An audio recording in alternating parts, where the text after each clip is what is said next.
সশ্রদ্ধ চিত্তে শপথ করিতেছি যে কলেবরে বাড়ল নোবেলজয়ী অধ্যাপক ডক্টর মোহাম্মদ ইউনূসের নেতৃত্বাধীন অন্তর্বর্তীকালীন সরকারের উপদেষ্টা পরিষদ।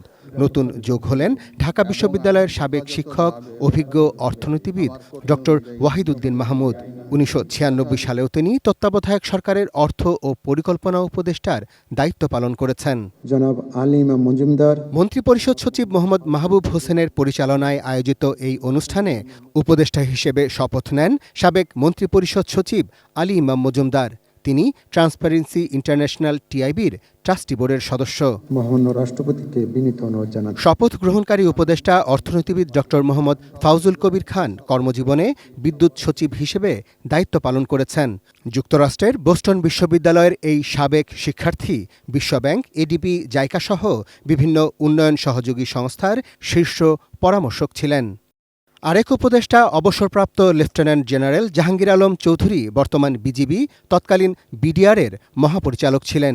তিনি সেনাবাহিনীর কোয়ার্টার মাস্টার জেনারেল সহ নানা গুরুত্বপূর্ণ দায়িত্ব পালন করেছেন।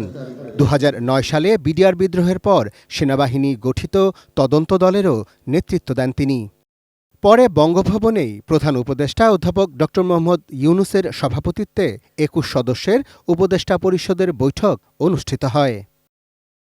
Arafat Siddiqui, ATN news, Dhaka.